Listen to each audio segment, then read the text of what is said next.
Hi, Matthew. I'm so glad Hey, we get to have this conversation today. As we get closer to our Belmont Maroma experience, we're thinking a lot about the power of in-person connection. And that's yeah, something that you've really championed naturally in your work.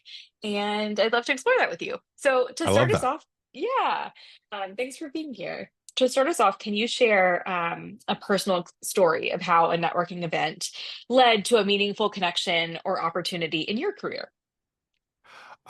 This is wild. The thing that has been the most powerful about networking for me has been the shift in relationships that happen, Hmm. whether or not they're referral relationships or peer relationships. Um, Back in the day, I did not have the money to attend any of the conferences. And so I did the online thing and I did it hard. And I think I did it better than a lot of other people. Maybe I didn't always leverage that well, but I made the connections really well, so Mm. much to the point where I knew people, specifically wedding planners, who thought that we had met at a certain conference and I had never Oh, been. I knew how to do that, the thing where I got people's attention. But what I yeah. realized I was missing was I'm sure neuroscientists have a thing about it, but there's a level of um, it shifts the energy when it's a face-to-face thing Mm. in a way that just as a stationer, I've always advocated being on site for installs because there is something about being a part of the team that is on site on the day to make a thing happen Mm. that makes it so much more powerful. The camaraderie, the non-business stories that you share, right? The things about your life that don't come across in this as easily. Now, Yeah. I'm willing to get down and dirty with anybody and talk about whatever and get super personal, but it doesn't always work that way. And what I've found is people that I've known online for years, even worked with them, the chance to be in the same space as them has completely shifted the way we interact with one another, the way we receive one another, the way we think about each other. And there's no substitute for that. There's a lot you can do up until that point, but there is literally nothing that is quite as powerful as breathing the same air. Yeah. Yeah. And I'm a photographer, so I hadn't even considered it from a stationer's point of view that I Yeah. am there on wedding days, but you might not get to meet your clients as often. Um, and you can take those opportunities to show up when you can and collaborate when you can. Yeah. But it also might be something that you have to put intentional effort into. I was going to ask, how have you noticed people showing up differently in person now that you've done both things versus online? Um, I think that there is something about the moments in my life when I have been in moments of shared purpose, whether that's been in a religious context, a socio-political context, or an event industry context. And I think they're all the same in Mhm. that there is something about having a shared sense of vision, whether that's for your industry or whatever, that sets everybody at a all of the energies pointed in the same direction for the most part, right? And Mm. we all have our own things about what we believe the industry should look like and all of that. And yeah, there's plenty to scatter there, but for the most part, you wind up in a space where there are, even if they're not the people you're having conversations with, it's the fact that the other people around you are all kind of at least looking in the same direction. And that's Yeah. not something that happens when you're one-on-one on a Zoom call or, FaceTiming or a phone call or even, collaborating as a team. You don't have the energy of the room, like the ionization or whatever it is. There's something about just everybody being in a space oriented in this towards the same goal. I mean, I think that Um, makes a lot of sense. We know the power of gatherings. That's why we're in this industry. So it would yeah, make sense that gathering around a common shared purpose or vision um, would cause people to show up differently. it does. And I think even the next step beyond that, and maybe it's more practical, is the symbiosis that occurs. So with my ADHD diagnosis, I learned that the ability to hear or participate in multiple conversations simultaneously doesn't come to everyone.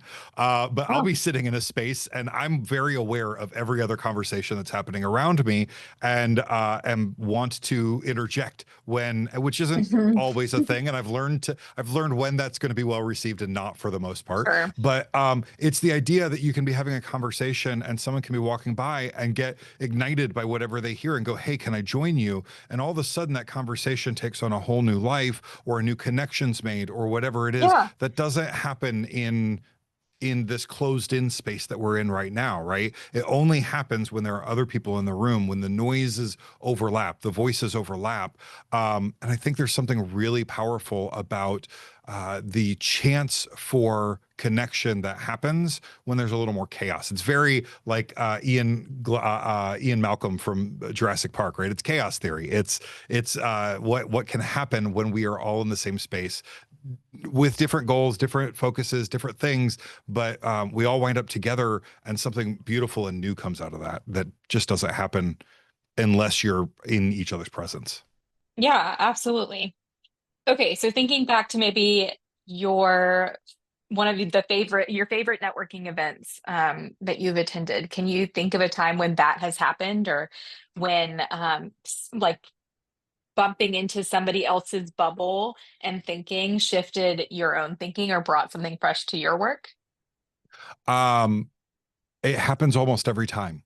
Yeah. And it is usually have you seen this person's work, or have you thought about this thing, that Mm, very often winds up coming back and getting stored, and then comes out later. But it's about building, for me as a creative in particular, a lot of my life is about building my awareness for what exists, because, hmm there is nothing new under the sun, and everything we're doing is, to borrow from Austin Kleon, a remix of something else. And hmm so it's really, when I say I admire your creativity, what I'm saying is I admire the filter through which you filter your sources. hmm And so very often it's about a conversation, and someone goes, oh, I know someone who does that, or I know someone that reminds me of, and that becomes a part of it, like a part of the catalog.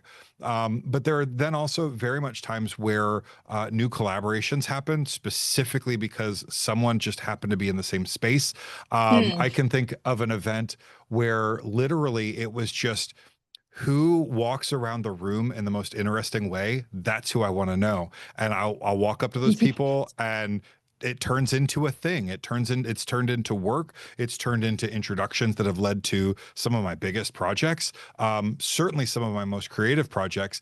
And very often, forgive me, it's because someone looked at the style guide and said, okay, that's great, and then did their own thing, or No, didn't do the style guide at all. It just kind of showed up and said, this is who I am all the time, take yeah, it or no leave it. forgiveness needed. I think, just as an aside on the style Yeah, yeah, guides, yeah. I I love I them. like I I always love them ignore too. them. I just think, yeah, exactly. I think they're a guide. It's a starting place. Yep. It's a foundation. It kind of gives you an idea for what the Yep. overall aesthetic of the event is going to be, and then you can wear whatever you want, whatever's going to make you feel great. I think the beautiful thing about that is, it is an opportunity to reflect the personality of your business. In that, Yeah. first of all, if your thing is, how do I interpret a set of constraints for my client through my lens? That's a really great tool for a style guide. If your thing is, how do I look like the thing? How do I just do elevated? You can elevate the style guide and do that. hmm My particular thing happens to be, how can I make the thing that's most personally you as humanly possible? So why would I not dress as me as humanly possible, and really just kind of, my whole thing is, there are no rules. So why would I Yeah. start from a set of rules, right? And I think it's the breadth of that that makes it super fascinating for me. Got it. Well, I was going to ask what you do to to maybe identify or capture the attention of people that you might want to work with, but it sounds like you just answered that, so I can't wait to see what you wear in Roma. Oh, now there's pressure. I don't know. I'm Yeah. gonna have to get something new, Yeah. which I don't normally do. I think for me, the bigger part is about not being the person at the front of the room, um, because very often that person is so eager that they actually miss the opportunities because they're just looking for who do I know, who do I know, who do I need to know, and I've been to a lot of the more like quarterly and monthly events where you Mm, just see the same people kind of ready to pounce. I much prefer to be in the back of the room and watch and see how people interact. And from there you can usually figure out like who are the people who fit your vibe. You know, if you're a yeah. dancer, watch the people that are dancing on their way in the door Hmm. and let them dance their way to you. Not like come to me, but like give it space, let it breathe a little bit. I used to be so neurotic and not do that, and it is so much more Meaning impactful. you would stay back or you would No, push I used forward. to be the one at the front of the room being like, hey, you know, I used to want to be the greeter and volunteer and do all the things. Gotcha. And what I realized is you become so busy in a role that you don't get to be yourself. And you do that way more when you get to, you know, move to the space in the room or the on property or whatever that reflects your personality. You know, all of the education people I know in the industry talk about I do not chase, I attract, right? And so Mm, I think you just show up as the most you version of you, put yourself in the places that feel the most natural to you and let things happen.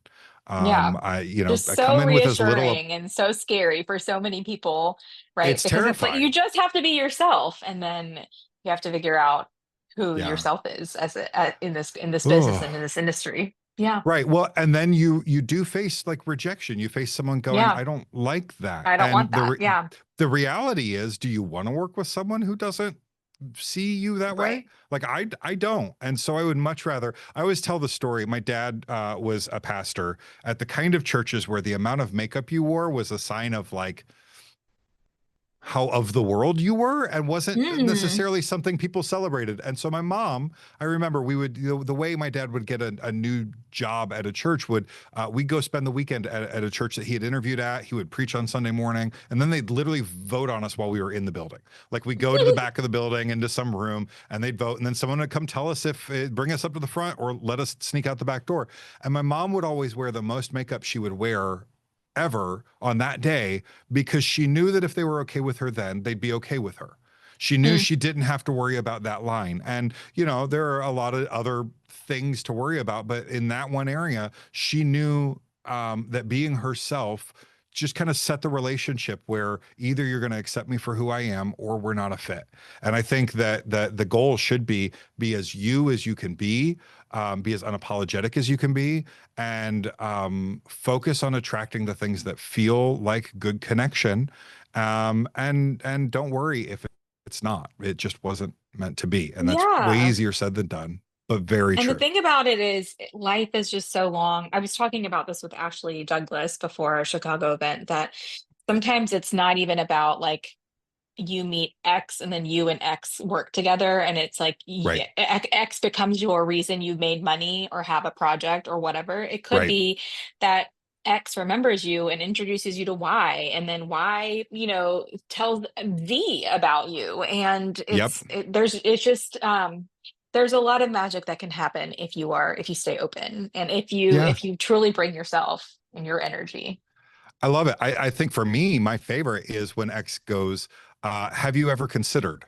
And Yeah. it's a new part of your business, or it's a new way to do a Yeah. thing, or and so it's not driving revenue ever, but it's a chance to Right. go back 6 months later and go, hey, you said this thing last time I saw you that completely changed the, you know, it was the Yeah. last puzzle piece I needed to really understand a part of my business I didn't understand, or a part of my client base that I didn't understand. And you helped fill in that gap, and it shifted the way I operate. And I just wanted to say thank you for that. And I think Yeah. that sometimes that's the most powerful thing, is just helping, especially as a stationer, right? I'm for the first time ever, I have kind of a go-to group chat of stationers, but they're like, for some reason we don't have the same culture that I think I see in planners and photographers and DJs, where there's like a camaraderie that goes along with it. And I think some of it is our version of the trenches is so different, right? My version of the trenches, 9 times out of 10, is sitting in this room, whereas a lot of yours are at different venues experiencing. You have Mm-hmm. in general a bigger breadth of experience that everybody banding together can help create like a body of knowledge, right, amongst you Mhm. and your peers. For some reason, us stationers haven't done that much, and we're starting to do it. But I think one of the awesome things about in person is it leads to the, hey, have you met so and so? Have you met this person? Like you said, it's not to drive dollars into your pocket; it's to help you understand your role in the industry better, your Mhm. positioning and marketing, your client flow, those kinds of things. Yeah. I think doing those and having the serendipity of people in the room, let me introduce you to, is the thing that does that. Yeah. Okay. You talked about just, going back and thanking the person who introduced you to whatever it is. But how do you recommend following up, or how do you like to follow up with people who you've made a connection with at events that was really powerful? Are you a let's hop on a call person or send a note? I've known you to do some really fun things in collaboration with other people. Talk I to us a love little it. bit about that. Yeah, I am all about um, trying to make as much impact as possible without like putting on a role. So for Mm, me, a lot of times that's I am a sucker for a video message, a mhm, DM with a video message or a text with a voice message. I think that's like the bare minimum. Right. mm, It's just, hey, I was thinking about you. It is very much sending an article, and those kinds of things. Hey, this made me think of you. And I think the best one to do. So the thing that I've started doing recently that I some people have strong opinions about this. Um, I am starting to build essentially dossiers of the people I know, of the groups of people I know through ChatGPT to help me remember things so that I can brain dump a conversation and then it becomes indexable. So if I'm like, man, I remember that I was at an event recently and I talked to someone about this thing that I just saw, this new technique or this florist that I completely forgotten their name when I was talking to them, but I wanted to show them their work and I run across it, I can then go back in and go, hey, who was it that I had talked to that mentioned? Like I'll write notes, I'll transcribe those into ChatGPT, and it will help me remember and pull those things out. Or I can be like, hey, who are the people that you think might be interested in this thing? And it will help me remember those. And it's creating a much better system for me to be able to connect with the people I'm trying to serve. Wow, I love that. That is a chat GPT use I have not heard of yet. And that's so smart. Like, go ahead and brain dump the information you have into the Yeah. thing where you can pull information quickly later on. That's great. Yeah, and maybe even and obviously right now LLMs are just pattern recognition machines. They're not actually thinking, but Sure. those patterns will help it see, oh, these if you're having these conversations with people, then this thing that you are bringing up might be interesting to that group of people. And so Hmm. it's helping bridge connections that I might not have come to on my own because I forgot about this particular conversation or this particular thing. Yeah, And it's been super helpful, especially for someone who struggles to, there's so much going on in my brain. Sometimes things get dropped, and that has been a really great way for me to be able to capture all of that. got it. Okay. Yeah, I can't relate at all to that, but Oh, it's okay, it's a well, rough life. it is. It can be. Well, thank you so much. You've given us or me so much to think about, and I know the ITC community will resonate with your perspective. I can't I wait love to it. see you at Maroma. I can't wait to see what you wear, I'm so excited. and It's going to be great. it's going to be amazing. See you Awesome. soon. All right, see you soon.